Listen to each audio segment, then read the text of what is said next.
right. Welcome everyone to Warrior Wednesdays. This is where we talk to people who, like everyone, is facing the obstacles that life throws our way, but are doing it with particular grace. And I'm thrilled to have with me someone who's a legend in my world.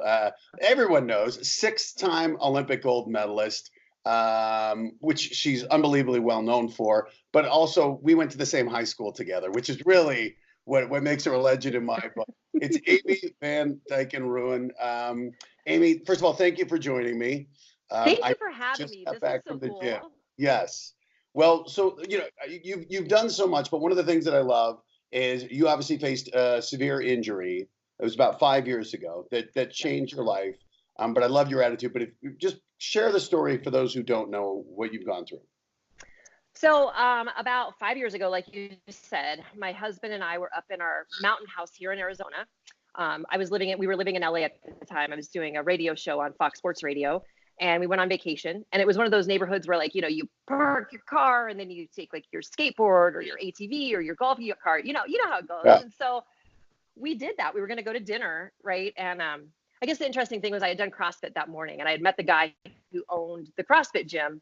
And his name was DJ, and he was telling me he's a firefighter, and they were having the firefighter games that night, and I should go. And I was like, yeah, totally not doing it, but I'll tell you yes. So we went back, and it was time for dinner, right? And, I'm 6 feet tall, but at the time I insisted on being 6'5" or 6'6" with my shoes.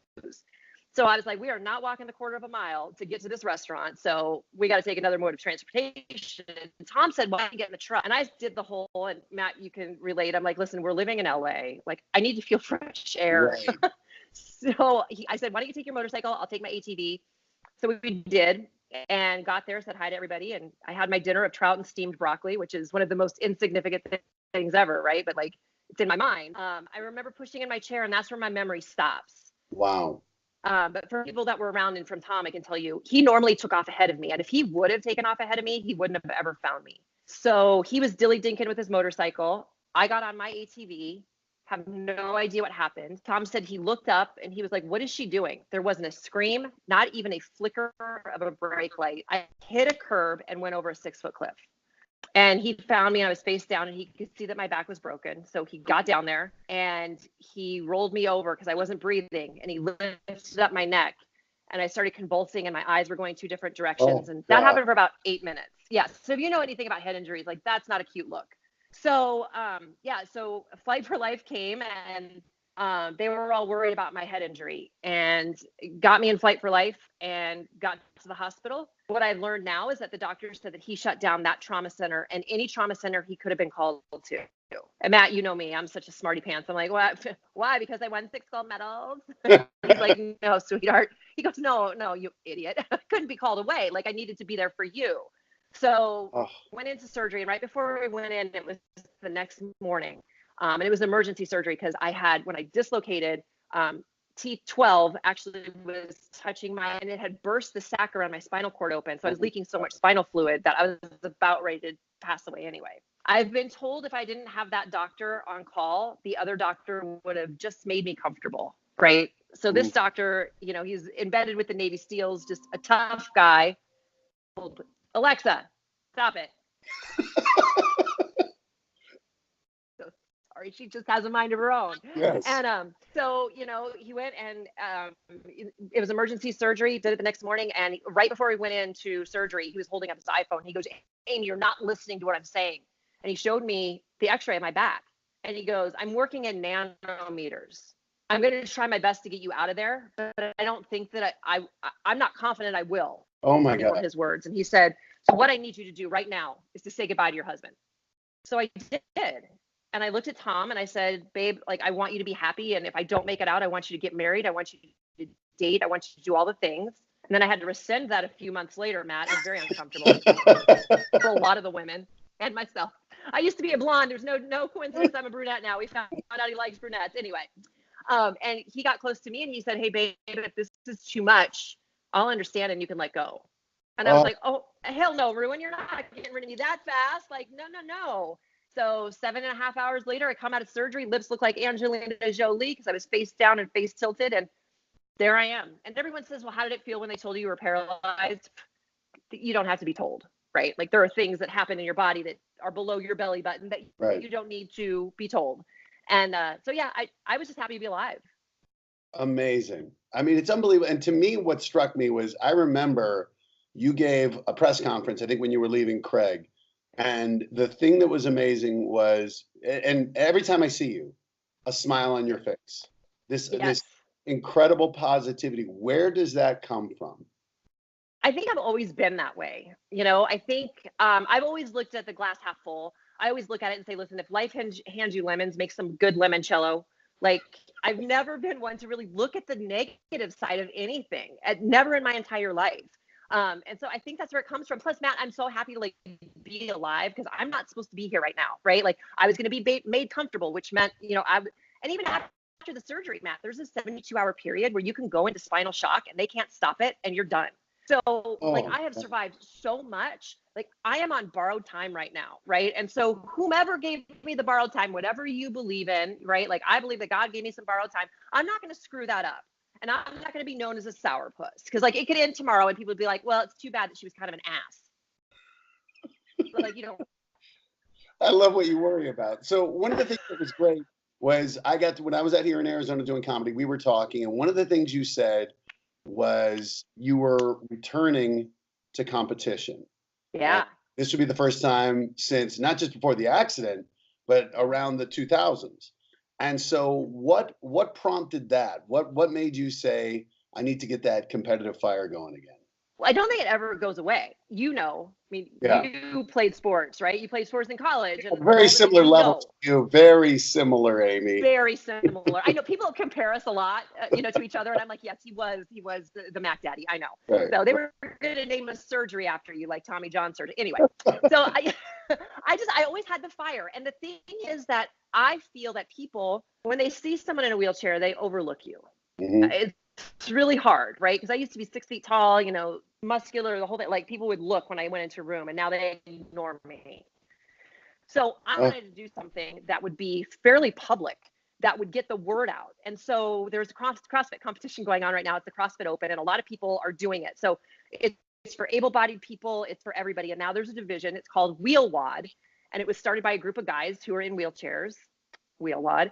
And we compete in the open as well alongside our able-bodied people. And we are also going for the games. So I thought, listen, I mean, I'm going to be the oldest one by at least 10 years, right? I'm fairly newly injured in the whole thing. I want to see what I can do. So The first workout, I was second in the world. I'm tied for 7th in the world right now. So I'm doing much better than expected. So I'm pretty excited. What advice would you have for people out there to like you said, to find that positive perspective, to shift their mind? Well, listen, here's the thing. Like, if you loved hunting and you're in a wheelchair or whatever, you can still hunt. You just have to find different ways to do it. Me throwing heavy barbells around a gym, like I never thought I would ever be able to do that. You can still do what you loved, just in a different way. Mm-hmm. And it just takes that headspace. And, sometimes when things happen to us, Matt, like we get really depressed. And I'm not going to sit here and tell you that every single day is awesome for me, because basically if I eat bad Mexican food, I'm in a diaper along with my 2-year-old niece. Do you know what I mean? Like, it's not cute. I have to pee on a timer. Like, right. Not fun, so like it's not always great. Like sometimes it takes me 20 minutes to put on a pair of shoes. My feet swell up like the Muppets.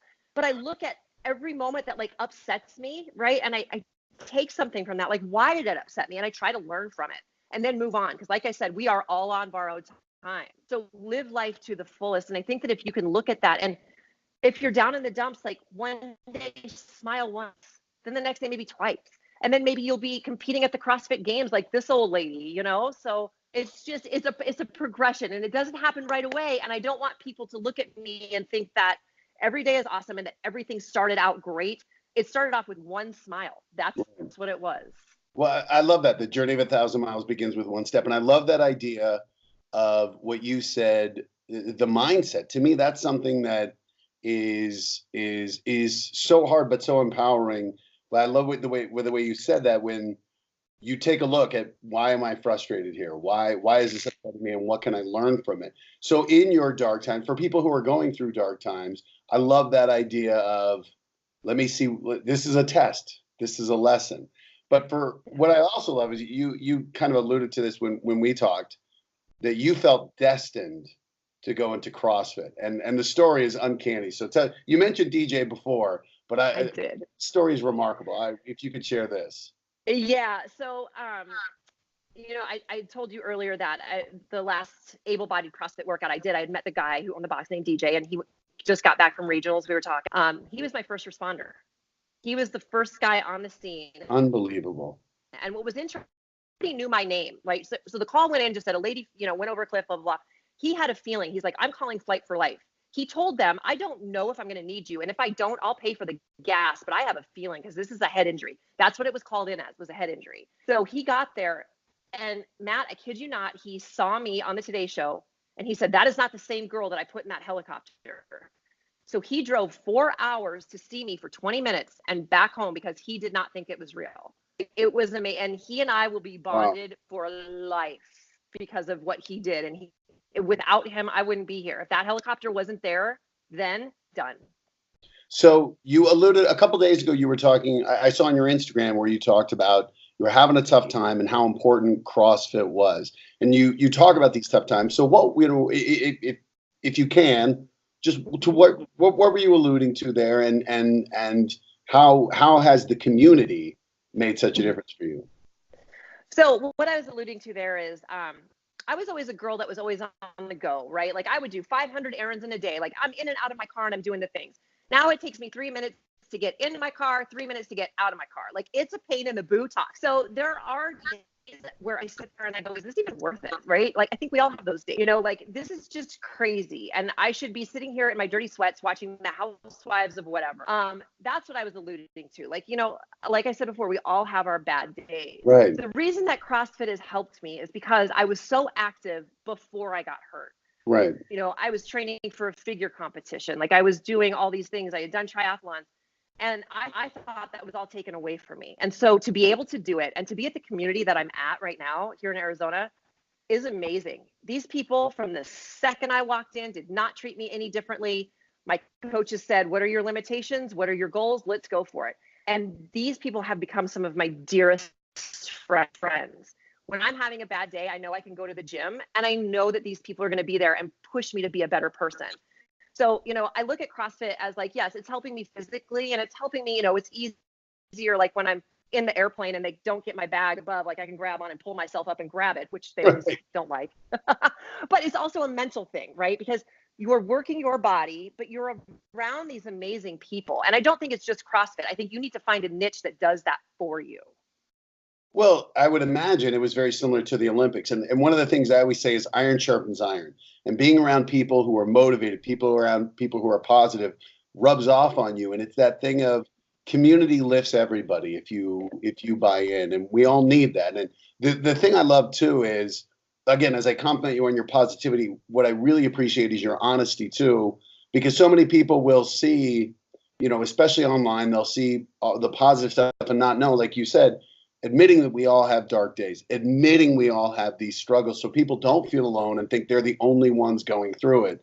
And to see someone like you who was at the top of the world swimming and now is at the top of the world in CrossFit. And it's like, you know what? You haven't changed. Who you are hasn't changed. So looking back, you have some hard-learned lessons.